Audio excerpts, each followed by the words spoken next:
It's 40,000 years ago, and something deep in your jaw has started to throb. At first it's dull, and then it's a fire that never goes out, and there's no dentist, no pharmacy, no bottle of pills waiting in a cabinet, just you, the pain, and the long dark night ahead of it. And here's the thing nobody tells you. Your ancestors lived almost their entire lives, one bad tooth, one broken bone, one infection away from agony you have never once felt. So how did they survive it? Not just endure it, but actually fight back. Because the answer is far stranger and far more ingenious than they just suffered. We like to imagine the ancient past as a place of noble, quiet suffering. Primitive people gritting their teeth in the dark, waiting for it to pass, or waiting to die. And that image is comforting, in a way, because it lets us believe we're something they weren't. Smarter, more capable, more in control. But it's wrong. It's completely wrong. The humans who came before us weren't helpless against pain. They spent hundreds of thousands of years at war with it, and some of the weapons they invented are so clever that modern medicine only recently caught up and realized they'd been right all along. But to understand how they fought pain, you first have to understand what pain actually is, because most people go their entire lives without ever really thinking about it. Pain feels like a punishment, like something going wrong. But biologically, pain is one of the most sophisticated survival systems your body owns. Your skin, your muscles, your organs are wired with millions of tiny sensors called nociceptors, and their entire job is to detect damage, heat, pressure, a cut, a break, and fire an alarm straight up your spinal cord to your brain.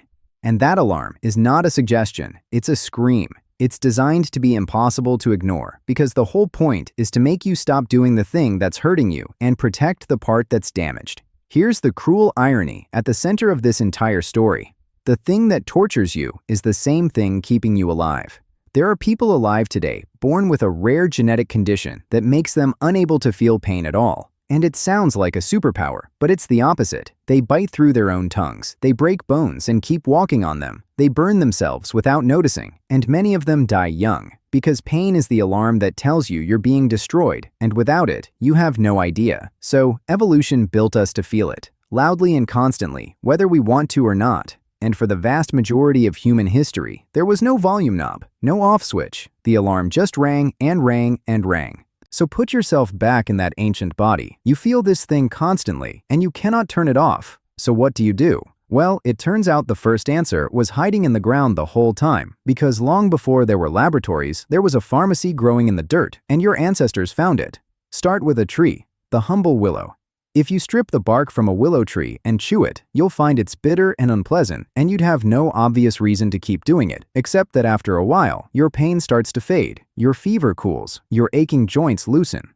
Willow bark contains a compound called salicin, and salicin, once your body processes it, is chemically almost identical to the active ingredient in aspirin. Let that sink in. The single most common painkiller on Earth, the little white pill in a billion medicine cabinets, is essentially a refined version of something humans were chewing off of trees thousands of years ago. The ancient Sumerians wrote about it, the Egyptians recorded it in the Ebers Papyrus around 1550 BC, and Hippocrates, the father of Western medicine, prescribed willow for pain and fever. They had no idea what salicin was. They couldn't have told you a single thing about the chemistry. But they knew it worked because someone, somewhere, in unimaginably distant prehistory, was in enough pain to chew the bark off a tree and pay attention to what happened next. And willow was just the beginning. In the mountains of South America, people discovered the coca leaf and found that chewing it made the mouth go numb and dulled hunger, cold, and exhaustion. The very same plant that would one day give us local anesthetics. In the Fertile Crescent, humans found the opium poppy and discovered that the milky sap wept from its seed pods could erase pain entirely and pull a suffering person down into merciful sleep. The Sumerians reportedly called it the joy plant, and you don't need much imagination to understand why. Because to a person drowning in agony with no other escape, that flower wasn't a recreational drug. It was a miracle. It was the closest thing their world had to mercy. Think about what that actually required. Nobody handed these people a manual. There was no chemistry, no biology, no scientific method, only trial and error, and an enormous amount of risk. Because for every plant that dulled your pain, there was another that would stop your heart. And learning which was which meant that somebody had to find out the hard way. Somebody ate the wrong root or brewed the wrong leaf and died so that everyone who came after them would know not to. This is medical research, prehistoric style. No volunteers, no safety trials, just lived experience passed down through generations, mouth to ear, around a fire in the dark. Every remedy your ancestors trusted was written in a language of survivors and casualties, and the knowledge that reached them had already cost lives you'll never know about.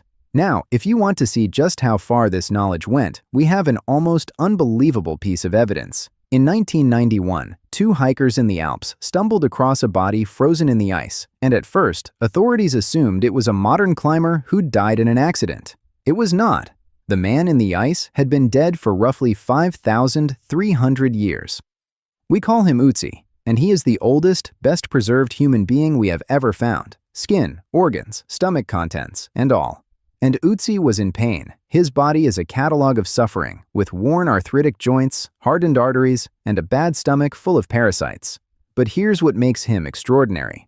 Ötzi was carrying medicine. Among his belongings, tucked carefully into his gear, was a species of fungus called birch polypore, a fungus we now know has antibacterial and antiparasitic properties, exactly what you'd want if your gut was crawling with the kind of worms Ötzi was carrying. He wasn't holding it by accident. He was holding it because he, or someone who taught him, knew what it did. And then there are the tattoos. Ötzi's body is covered in more than 60 of them. Not pictures, not decoration, but small lines and crosses. And here's the strange part. They cluster almost exactly on the joints and pressure points where his skeleton shows the worst arthritis. Many researchers believe these tattoos weren't art at all. They were treatment. A Stone Age attempt to work therapeutic points on a body racked with chronic pain, made thousands of years before anyone would write the word acupuncture. A frozen man, 5,000 years old, carrying a medicine kit and a map of his own pain etched into his skin. That is not the behavior of a helpless primitive. That is a patient managing a chronic condition. But plants and poultices can only take you so far. What happened when the problem was inside the body, inside the skull itself? This is where the story takes a genuinely disturbing turn, because archaeologists keep finding ancient human skulls with holes in them. Not holes from a weapon, not holes from an animal's teeth, but neat, deliberate, carefully scraped or drilled openings in the top of the skull made by another human being, on purpose, while the person was still alive. It's called trepanation, and it is one of the oldest surgical procedures in all of human history. We have skulls bearing these holes from more than 7,000 years ago, and possibly much older. And they're not rare, and they're not local. We find them in Europe, in Asia, in Africa, across the ancient Americas. Cultures that never met, separated by whole oceans, all independently deciding to cut holes in living human heads. And the detail that should stop you cold is this. They survived. When you cut into living bone, the bone tries to heal, growing a smooth, rounded rim around the wound over months and years. And a huge number of these trepanned skulls show exactly that. Healed edges, sometimes fully closed, meaning the patient didn't just live through having a hole cut in their head, they lived for years afterward. Some skulls show 2, 3, even more separate openings, healed at different times, meaning the same person went back and did it again. Whatever this was, it worked often enough that people kept choosing it. So why on earth would anyone do this? We can't be certain, but the leading theories all circle back to one thing: pain. A skull fracture that leaves bone pressing on the brain, crushing, relentless headaches, seizures, swelling with nowhere to go. Opening the skull could relieve the pressure, and in some cases, it genuinely would have. There were almost certainly spiritual reasons layered on top, a belief that the hole let out whatever evil was trapped inside a suffering head. But strip away the mysticism, and you're left with a startlingly practical instinct. Something in here is causing agony, and if I make an opening, maybe the agony has somewhere to go. Performed with stone tools, with no anesthesia we know of, and the patient lived, and trepanation is only the most dramatic example. The deeper you look, the clearer it becomes that ancient humans were performing real surgery. They set broken bones, binding limbs so they'd heal straight instead of crooked. They lanced infections, they cauterized wounds using fire to burn a bleeding injury closed, excruciating, but often the difference between living and bleeding out. And then there's a discovery from a cave in Borneo that rewrote what we thought Stone Age people were capable of. Researchers found the skeleton of a young person who, roughly 31,000 years ago, had part of their lower leg surgically amputated. Not bitten off, not crushed in an accident, but cleanly removed in a way that required knowing where to cut, how to manage the bleeding, and how to prevent the wound from becoming a fatal infection. And the bone had healed. This person lived for years after the operation, cared for by their community in the deep ice age, tens of thousands of years before written history. Somebody in that cave knew how to perform an amputation and keep the patient alive. Sit with that for a moment. Now, all of this, the plants, the surgery, the fungus tucked into a frozen man's pack, handles the body. But pain isn't only a physical event. It's an experience that happens in the mind, and it turns out your ancestors had a weapon against it that they carried inside their own skulls the entire time. Your brain makes its own painkillers. When you're injured, or under extreme stress, or pushing your body past its limits, your nervous system floods itself with chemicals called endorphins. The name literally means endogenous morphine, the morphine your body manufactures on its own. They bind to the very same receptors that opium and modern painkillers target, and they can dull agony powerfully enough to let a wounded animal keep running or a wounded human keep fighting long enough to survive. And here's the part that connects it all together. Ancient humans couldn't name endorphins, but they learned, over thousands of years, how to trigger them through rhythmic drumming, chanting, dancing to exhaustion, ritual that pushed the body and mind into a trance. Across nearly every ancient culture we've studied, we find ceremonies built around rhythm, repetition, and shared physical intensity. And modern neuroscience has confirmed that exactly these activities flood the brain with its own opioids and dull the perception of pain. The initiation rites that involved enduring something painful together, the healing ceremony where the whole group drummed around the sick, these weren't just superstition. They were, whether anyone understood the mechanism or not, a technology for switching on the body's internal pharmacy. And layered on top of that is something even stranger, something modern medicine spent a long time refusing to take seriously: belief itself. We now know, beyond any doubt, that a person who genuinely believes they're being healed will often feel real, measurable relief, even from a treatment that does nothing at all. We call it the placebo effect, and it isn't imaginary. It produces actual changes in the brain. Actual release of those same natural painkillers, which means the shaman who inspired total faith in a frightened, suffering patient wasn't necessarily a fraud. The ritual, the confidence, the sheer authority of someone who seemed to know what they were doing, that alone could reduce real pain through an entirely real biological pathway. Ancient healers were, without knowing the science, prescribing belief, and sometimes belief was enough. Here's where we arrive at the uncomfortable part of this story, because for all their ingenuity, the willow bark and the poppy, the surgery and the ritual, we have to be honest about what ancient life was actually like. Relief was partial, relief was unreliable, relief was, very often, a matter of luck. For most people, for most of history, pain was not a problem you solved. It was the weather, the constant background hum of being alive in a body with no guarantees. A toothache could last months and end in death from infection. A childbirth could be days of agony with nothing to offer but a hand to hold. A wound could turn slowly, visibly fatal, while everyone watched, helpless. The ancient world was not a place of noble, managed suffering. It was a place where pain won far more often than it lost. And the thing that changed that, the thing that separates you from every single one of your ancestors, is astonishingly recent.